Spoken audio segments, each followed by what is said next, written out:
तो मैम जो free will है वो कितना परसेंट हमारा कर्मा पनिशमेंट में रिलेट करता है, इसका क्या कनेक्शन है? 92% डीएनए को जंक डीएनए कहा जाता है। आप जाके गूगल कर लो, जंक डीएनए यानी कि ईश्वर आपको 92% जंक डीएनए दे रहा है आपके हर एक सेल में।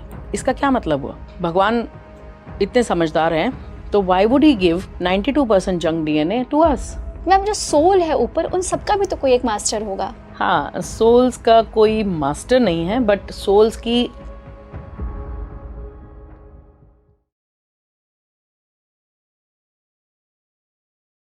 मैम अभी आपने फ्री विल की बात की, तो मैम फ्री विल जैसा अभी हमने कर्मा पनिशमेंट का जिक्र किया, तो पनिशमेंट में ये है कि जो भी हमने वहाँ किया है हमें यहाँ पे एज ए लेसन हम यहाँ पे सीखने के लिए आए हैं। तो मैम जो फ्री विल है वो कितना परसेंट हमारा कर्मा पनिशमेंट में रिलेट करता है, इसका क्या कनेक्शन है? क्योंकि मैम तो इस हिसाब से तो हम लोग अपने फिर किस्मत भी लिख सकते हैं, फ्री विल के जरिए बदल सकते हैं। 100% आप लिख सकते हो अपनी किस्मत। You are the creator of your reality. आप इसको समझते हैं। हमारी बॉडी में बहुत सारे सेल्स हैं, राइट? 30 ट्रिलियन सेल्स हैं मिनिमम, और 30 ट्रिलियन सेल्स में हर एक सेल में एक डीएनए है। और हमारे डीएनए में अगर आप अपना डीएनए देखो तो उसमें सिर्फ 3% जो है वो जेनेटिक है, जो मम्मी और पापा से आता है। जैसे आपके बालों की लेंथ, बालों का कलर, आँखों का कलर, आपकी नाक, ये सब, राइट? और कभी कभी वो बोलते हैं कि ओ जेनेटिक्स में है मेरा डायबिटीज़, या जेनेटिक्स में है मेरा कैंसर, राइट?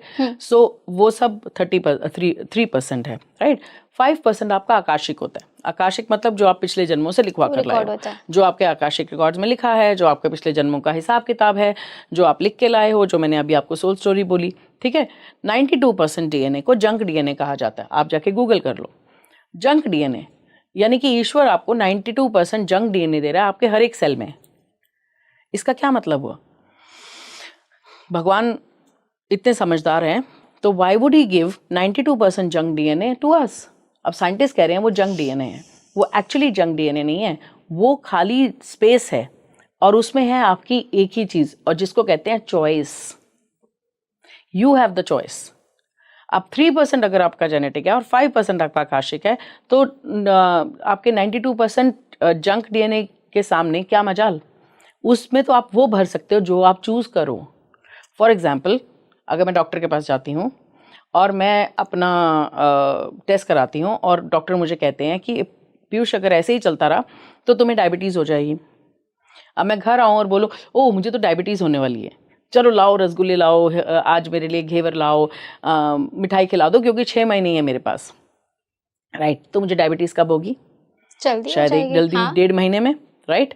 और अगर मैं घर आऊँ और मैं बोलूँ ओ माय गॉड डॉक्टर ने वार्निंग दी है कि तुम्हें डायबिटीज़ हो जाएगी, आज से लाइफस्टाइल बदल देते हैं, एक्सरसाइज करेंगे, सुबह टाइम से उठेंगे, खाना ठीक से खाएंगे, अपनी सेहत का ध्यान रखेंगे, मुझे डायबिटीज़ कब होगी? कभी भी नहीं। तो ये 92% मेरी चॉइस है ना कि आपने उसे किस तरीके से लिया। एग्जैक्टली। तो मेरे घर में भी तो डायबिटीज़ की जेनेटिक है। My father had diabetic, my mother had diabetes, then I have the choice, no? That is my choice. So as a human being 92% choice आपके हाथ में, अगर आप मुझसे परसेंटेज पूछो तो।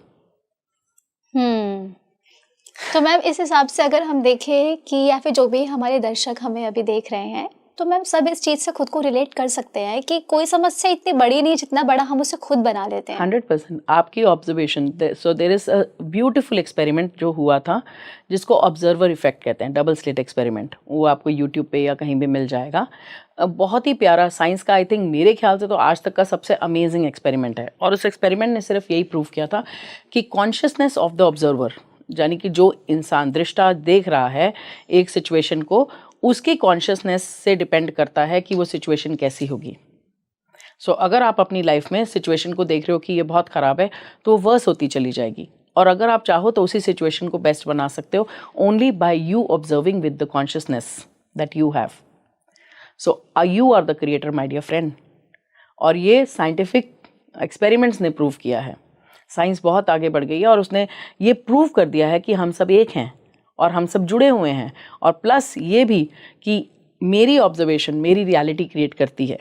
सो अब आप सोचो आप अपनी लाइफ में कहाँ फोकस कर रहे हो, क्योंकि आपका फोकस आपकी रियलिटी क्रिएट कर रहा है। ये जो ब्रह्मांड है ना, इसमें असीम, मतलब इनफाइनाइट पॉसिबिलिटीज़ हैं। असीम पॉसिबिलिटीज़ का घर है ये।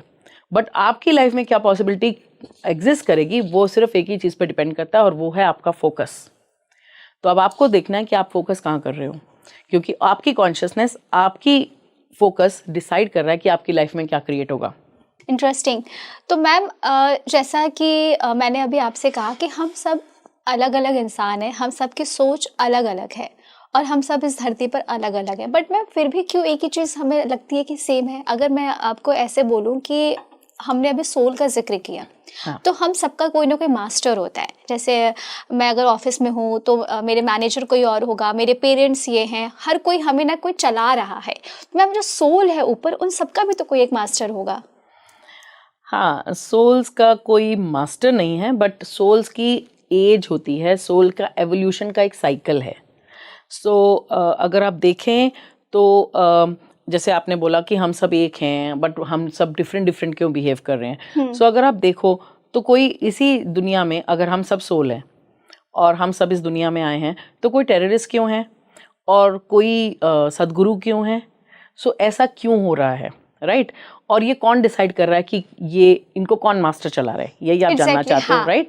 कि इनको कौन चला रहा है, इनको कौन डिसाइड कर रहा है।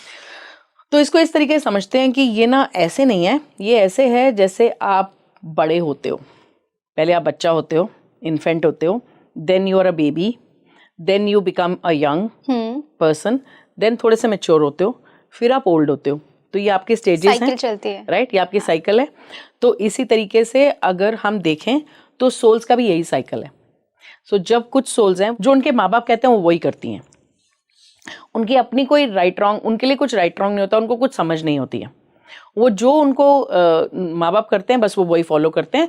वो उनके माँ बाप जिस रिलीजन को फॉलो करेंगे वो वही फॉलो करेंगे। उनका सिर्फ एक ही मकसद होता है, उनके लिए लव नहीं होता, उनके लिए लस्ट होता है। हमारी सबसे बेसिक नीड सर्वाइवल की होती है ना, कि रोटी कपड़ा मकान, तो उनका सिर्फ यही मकसद होता है जब वो आते हैं। हर स्टेज पर सोल जो है वो 500 से 50 से 100 साल तक रहती है। This is infant soul. Then comes your baby soul. Baby soul वो होते हैं जो बड़े कट्टरपंथी होते हैं, या तो वो एथिस्ट होंगे, बिल्कुल भगवान को नहीं मानते होंगे, या वो पूरे के पूरे ऑर्थोडॉक्स होंगे, राइट? तो वो या और दूसरी बात, वो लोग टेररिस्ट जैसे आप समझ सकते हो। उनके सेट आइडियाज होते हैं कि ऐसे ही चलेगा, यही तरीका है। जैसे हम कह सकते हैं तालिबान या ऐसे लोग, राइट? अगर उस एग्जाम्पल को समझूं तो they are the baby souls. उसके बाद आते हैं आपके यंग सोल्स। यंग सोल्स होते हैं वो दुनिया के जैसे यंग लोग होते हैं।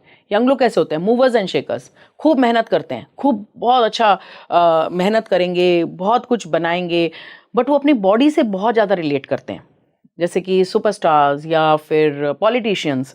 और ये लोग इतने बॉडी कॉन्शियस होते हैं कि अगर ये चले भी जाते हैं, इनकी डेथ भी हो जाए, तो ये वापस जल्दी से आ जाते हैं उसी जन्म में, उसी दुनिया में वापस जल्दी आएंगे। तो ये टाइम नहीं लगाएंगे, ये वापस आएंगे फटाफट। यंग सोल्स को, क्योंकि वो बॉडी कॉन्शियस है, उनको इस रियलिटी में रहना है, उनको इस फिजिकल रियलिटी को एंजॉय करना है। फिर आते हैं आपके मैच्योर सोल्स। मैच्योर सोल्स जो हैं वो उनकी थोड़ी थिंकिंग डिफरेंट होती है, वो अपने ऊपर काम करते हैं। लाइक वो एक टीचर के पास जाएंगे, दूसरे टीचर के पास जाएंगे, वो बहुत कुछ सीखना चाहते हैं, तो वो जानना चाहते हैं कि ब्रह्मांड में क्या हो रहा है, जैसे तुम क्वेश्चन कर रही हो। So a lot of questions they will have in their mind, they will want to know, so they will go from one teacher to other, they learn about कि ये ब्रह्मांड कैसे काम कर रहा है, हु एम आई, कौन हूँ मैं, क्या हो रहा है, वो सब जानना चाहते हैं। प्रश्नों का भंडार लेके आते हैं और अपने एवोल्यूशन पे बहुत ध्यान देते हैं। फिर आते हैं आपके ओल्ड सोल्स। ओल्ड सोल्स में आपके जितने भी लोग हैं जो दूसरों की मदद करना चाहते हैं, they want to make a difference to people's life, वो इन चीज़ों से ऊपर उठ गए होते हैं और उनको समझ आ रहा होता है कि ये जो लीला है, यहाँ जो चल रहा है वो तो लीला चल रही है।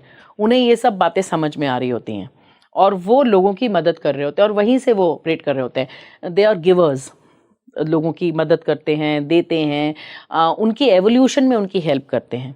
यहाँ तक तो होता है जो सोल है जिसको फिजिकल बॉडी मिलती है। इसके बाद की 2 स्टेजेस में फिजिकल बॉडी नहीं होती है और वो होती है ट्रांसीडेंटल सोल। तब ट्रांसीडेंटल सोल्स क्या होती हैं? वो एक तरीके की वॉक-इन्स होती हैं। वॉक-इन्स अगर हम बोलें तो जैसे कहते हैं कि ओशो में एंड की तरफ बुद्धा आ गए थे। सो बुद्धा जो थे, ऐसी सोल्स जो होती हैं वो पूरा लाइफ टाइम नहीं, मतलब बचपन से लेके बड़ा नहीं होंगी, वो किसी ना किसी एक इवॉल्व बंदे को जो अपने ऊपर काम कर रहा है, जैसे ओशो है, Osho was doing a good work, तो उसके अंदर आके फिर वो आगे दुनिया में उस मैसेज को पहुंचाना चाहते हैं कि जिससे कि सारी दुनिया का उद्धार हो सके. So they don't get into the cycle of birth and death. वो ये सब नहीं करते, वो सिर्फ वॉक इन होते हैं. तो महात्मा गांधी के अंदर भी एक वॉक इन थे. सो ये ओशो के अंदर कहते हैं वॉक इन थे. सो ऑल दीज पीपल, ये जो ट्रांसीडेंटल सोल्स हैं, ये आती हैं और अपना काम करती हैं. उसके बाद है इनफाइनाइट सोल्स, जो इवॉल्व हो चुकी हैं, जो हम सब इवॉल्व होना चाहते हैं, निर्गुण, निराकार. तो वो सब जो हम मोक्ष की प्राप्ति चाहते हैं. सो ये स्टेजेस होती हैं. अब आप बताओ कि ये जो सोल्स होती हैं, ये सब ऐसे इकट्ठे भी आती हैं. जैसे कि अगर आपके घर में एक बेबी सोल है, तो उसके साथ एक ओल्ड सोल या मैच्योर सोल भी आएगी.